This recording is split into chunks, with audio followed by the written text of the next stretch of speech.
dans le prochain épisode de Demain nous appartient. Tandis que Clément menace Bart, Mona retourne sur les bancs du lycée. De son côté, Raphaël tente de se rapprocher de Xavier. Attention, les paragraphes qui suivent contiennent des spoilers sur l'épisode de Demain nous appartient diffusé demain soir sur TF1. Si vous ne voulez rien savoir, ne lisez pas ce qui suit. Jeudi 2 septembre dans Demain nous appartient. Clément menace Barthen se préparant pour la rentrée des classes, Clément s'empare d'un couteau de cuisine et se scarifie le bras. Pendant ce temps, Chloé se présente au lycée Agnès Varda où elle officiera désormais en tant que proviseur. À peine est-elle arrivée qu'elle est déjà la cible des remarques d'Irène qui juge sa tenue bien trop stricte pour une première impression. De son côté, Bart dépose Mathilde. En découvrant le nouveau petit copain de sa belle-fille, il perd son sourire et la met en garde sur les adolescents dans son genre.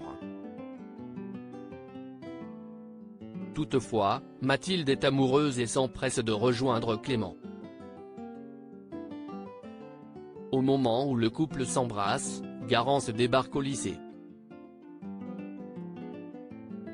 Furieuse, elle gifle Clément qui tente de se justifier. Mais rien n'y fait, l'infirmière l'envoie balader. Ayant assisté à l'altercation au loin, Chloé convoque Clément dans son bureau. Tandis qu'il se confond en excuses, la proviseure remarque sa blessure au bras. Mal à l'aise, il prétend être tombé à vélo quelques jours plus tôt. Chloé a beau essayer de le faire parler, Clément reste muet. Et la journée de Clément va de mal en pis lorsqu'il se fait voler son scooter devant ses yeux à la sortie du lycée. Le jeune homme, qui est hors de lui, s'empare alors d'une barre en métal qui traîne dans la rue et explose les vitres d'une voiture. En parallèle, Mathilde rentre chez elle et s'effondre en pleurs dans les bras de sa mère.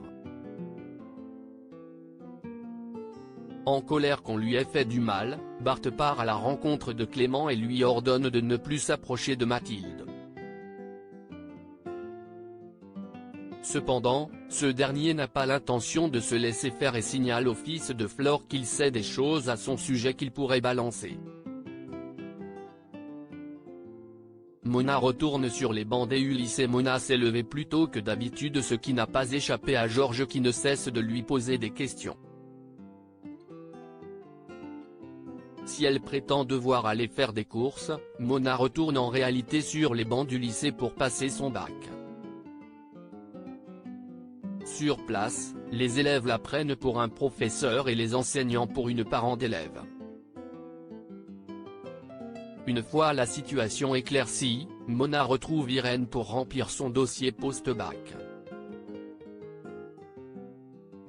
Lorsque la CPE la questionne sur le métier qu'elle envisage de faire après ses études, la mère de Georges répond qu'elle se voit bien devenir tubiste ou encore agent de footballeurs. À la fin de la journée, Mona se confie à Judith sur sa première journée de cours et lui demande quelques tuyaux pour être un peu plus branchée. La jeune femme promet alors de lui faire une liste.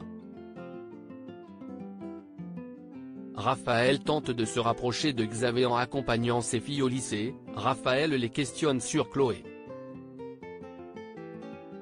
Les deux adolescentes ne tarissent pas d'éloges sur la compagne de leur père qu'elles qualifient même de belle-mère parfaite.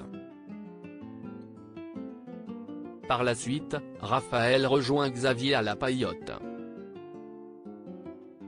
Si elle le trouve heureux en ménage, elle souligne néanmoins que Chloé semble dépassée par son travail. L'occasion pour elle de mettre en avant le fait qu'elle avait plutôt bien géré son métier d'avocate avec 2 enfants en bas âge quand ils étaient encore mariés. Alors qu'elle se remémore avec une certaine nostalgie des souvenirs de leur mariage, Xavier reconnaît qu'ils ont été heureux jusqu'à ce qu'elle le trompe. Mal à l'aise, Raphaël rétorque que le plus important est qu'ils soient restés proches. En fin de journée, Raphaël passe du temps avec Xavier et leur fille chez les Delcourt. Quand Chloé rentre exténuée par sa journée, Raphaël s'impose pour la soirée en préparant le dîner. Dans la mesure où Chloé a bien vu que Raphaël était particulièrement tactile avec lui, Xavier assure qu'il n'y a rien d'ambigu entre eux. Malgré tout, Chloé lui demande d'en toucher deux mots à son ex.